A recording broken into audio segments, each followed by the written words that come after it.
In DNA, Kenyon encountered a molecule with a property he could not explain through natural processes. For locked securely within its double helix structure is a wealth of information in the form of precisely sequenced chemicals that scientists represent with the letters A, C, T, and G.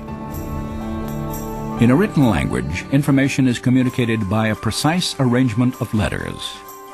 In the same way, the instructions necessary to assemble amino acids into proteins are conveyed by the sequences of chemicals arranged along the spine of the DNA. This chemical code has been called the language of life, and it is the most densely packed and elaborately detailed assembly of information in the known universe. Like other scientists working on the origin of life, Kenyon realized he had two choices. Either he had to explain where these genetic assembly instructions came from, or he had to explain how proteins could have arisen directly from amino acids without DNA in the primordial oceans. And in the end, he realized he could do neither.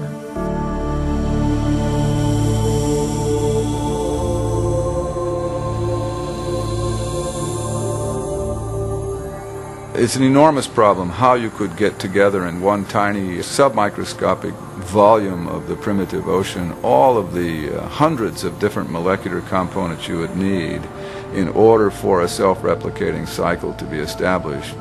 And so my doubts about whether amino acids could order themselves into meaningful biological sequences on their own without pre-existing genetic material being present just reached, I guess for me, the intellectual breaking point sometime near the end of the decade of the 70s.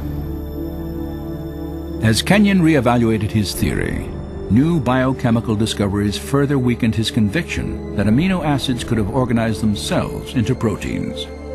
The more I conducted my own studies, including a period of time at NASA Ames Research Center, the more it became apparent that there were multiple difficulties with the chemical evolution account. And further experimental work showed that amino acids do not have the ability to order themselves into any biologically meaningful sequences. Faced with mounting difficulties in his own theory and a growing body of scientific data about the importance of DNA, Kenyon was forced to confront the absolute necessity of genetic information. The more I thought about the alternative that was being presented in the criticism and the enormous problem that all of us who worked on this field had neglected to address, the problem of the origin of genetic information itself, then I really had to reassess my whole position regarding origins.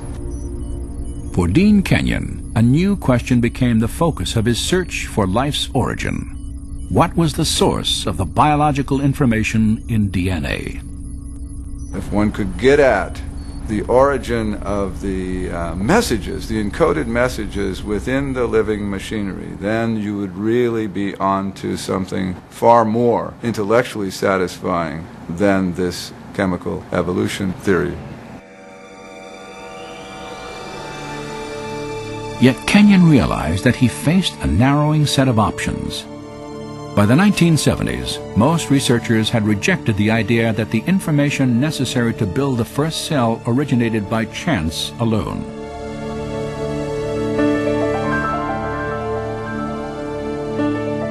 To understand why, consider the difficulty of generating just 2 lines of Shakespeare's play Hamlet by dropping Scrabble letters onto a tabletop.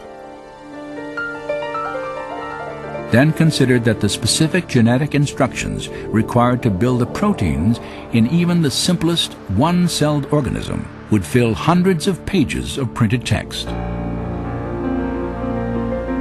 Of course, serious origin of life biologists did not believe that life had arisen by chance alone.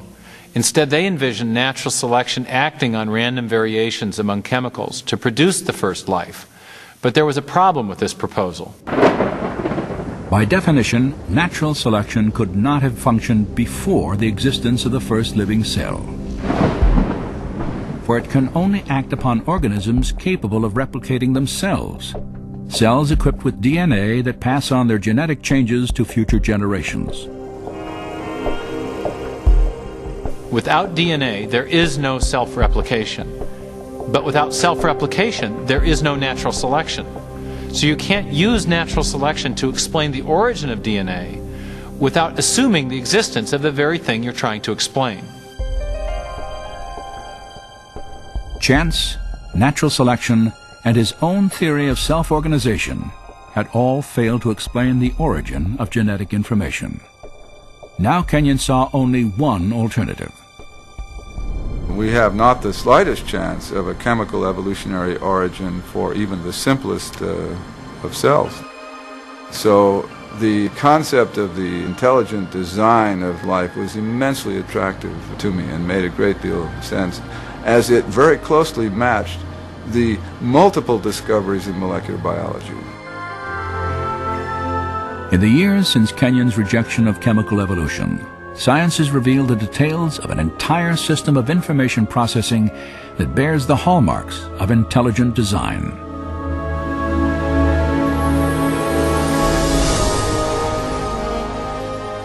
With computer animation, we can enter the cell to view this remarkable system at work.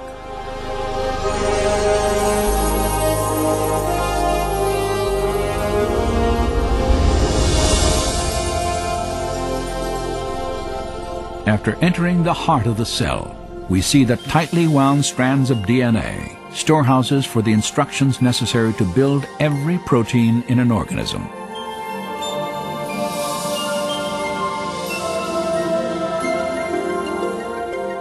In a process known as transcription, a molecular machine first unwinds a section of the DNA helix to expose the genetic instructions needed to assemble a specific protein molecule.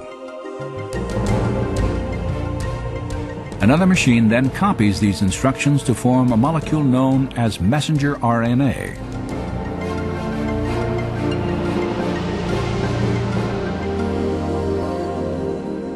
When transcription is complete, the slender RNA strand carries the genetic information through the nuclear pore complex, the gatekeeper for traffic in and out of the cell nucleus.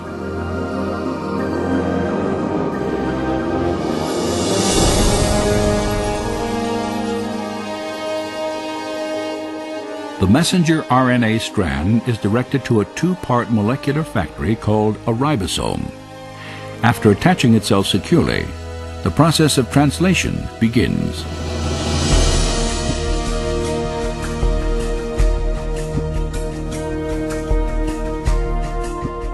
Inside the ribosome, a molecular assembly line builds a specifically sequenced chain of amino acids. These amino acids are transported from other parts of the cell and then linked into chains often hundreds of units long. Their sequential arrangement determines the type of protein manufactured.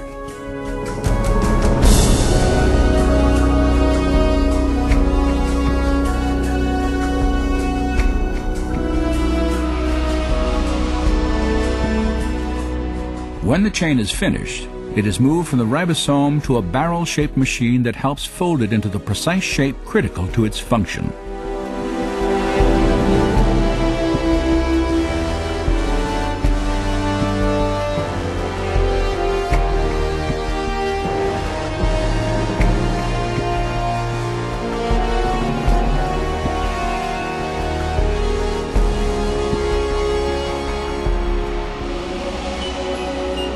After the chain is folded into a protein, it is then released and shepherded by another molecular machine to the exact location where it is needed.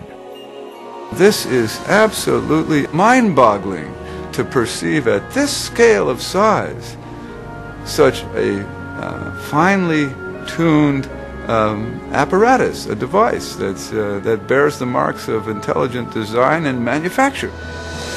And we have the details of an immensely complex molecular realm of genetic information processing. And it's exactly this new realm of molecular genetics where we see the most compelling evidence of design on the Earth.